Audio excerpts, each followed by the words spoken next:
આ જે તમે જોઈ રહ્યા છો એ દૂધની તળાવ. અમે અમારી આશ્રમની દીકરીની ઘરે આવ્યા હતા, જેમનો 12મા ધોરણમાં નંબર 1 થી 3 નંબરમાં જેમને નંબર આવ્યા એમની ઘરે અમે પ્રોત્સાહિત ઇનામ દેવા માટે ગયા હતા. અને અમારા નિલેશભાઈ સરસ મજાની ગાડી ચલાવે છે. થોડીક વારમાં તમને દૂધની તળાવ બતાવીશું. આ સરસ મજાનો જે રોડ દેખાઈ રહ્યો છે તે ડુંગર કાપી બંને બાજુથી અને બનાવેલો છે, અને અહીંયાથી જ આપણે જવાનું છે દૂધની. તો અહીંયાથી દૂધની તળાવનો રસ્તો દેખાય છે. આ બે બાજુ ડુંગર છે તે કાપી નાખ્યા છે, અને આ સરસ મજાનો બ્રિજ, આ બ્રિજ ઉતરી અને પછી જવાનું છે. અને સરસ મજાની નાવડીની સફર કરવાની છે આજે ઘણા વર્ષ પછી. આ સરસ મજાની દેખાતી દમણગંગા નદી, જેમાં નાવડીમાં આપણે સફર કરવાની છે. આ બ્રિજ ઉપરથી આપણે આવ્યા અને પહેલો જે ડુંગર દેખાય એમની ફરતી કોર સરસ મજાનું પાણી અને આ શણગારેલી નાવડી. તો સરસ મજાના અમે નાવડીમાં બેસી ગયા છે. અમારા મહેશભાઈ, આ નિલેશભાઈને તરતા નથી આવડતું મારી ઘોડે, એટલે વાહ.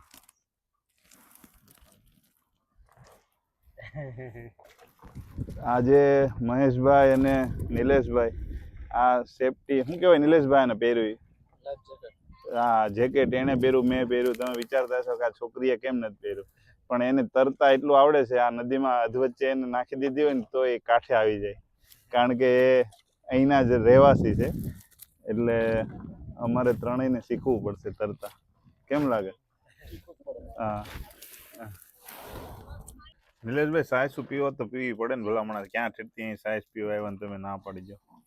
જોઈ લો, આ સાયસ પીવા આવ્યા નિલેશભાઈ ઠપકારે છે સાયસ. અહીંયા ઘણું બધું પીવાય, પણ અમે તો શું છે સાયસ જ પી શકીએ, બાકી અહીંયા ઘણું બધું પીવાય. આ જે તમને દેખાય છે આ બધું અત્યારે ઉનાળો છે એટલે થોડુંક થોડુંક દેખાય, બાકી આ જે ડુંગર જેવું દેખાય એની ઉપર પાણી હોય. અને અહીંયા ખૂબ સારો ચોમાસામાં નજારો હોય છે. ચોમાસામાં એક વખત અહીંયા આવવું ફરજિયાત છે. હવે અમારે તો અહીંયા અમારી આશ્રમની દીકરી રહી છે એટલે ફરજિયાત આવીશું અમે. હા.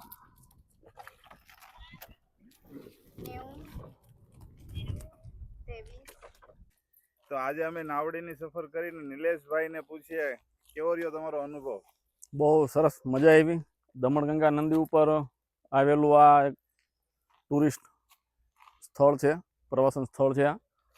અને સામેની બાજુથી આપણે ટુરિસ્ટ જ્યારે કોઈ આવે, આપણે રવિવારે યા તો ગમે તે કોઈ વચ્ચેના દિવસે, તો ત્યાંથી લોકોના નાવમાં એમાં સફર કરવાની હોય. બહુ સરસ જગ્યા છે, બહુ મોટું નદીની આ જગ્યા છે, ને સરસ મજા આવે એવું છે. જેમ જમ્મુ કાશ્મીરમાં આ ટાઈપનું છે, દાલ લેકની અંદર આખો એ ટાઈપનો નજારો છે અહીંનો. સાયસ પીધા પછી આ ગોરસ આંબલી ઉપર તૂટી પડ્યા છે, કારણ કે એણે સવારનું કંઈ ખાધું નથી. અમારી સાથે રહીને ઉપવાસ રાખ્યો હતો. વાહ, એવું નથી, પણ નિલેશભાઈને ગોરસ આંબલી ભાવે છે એટલી.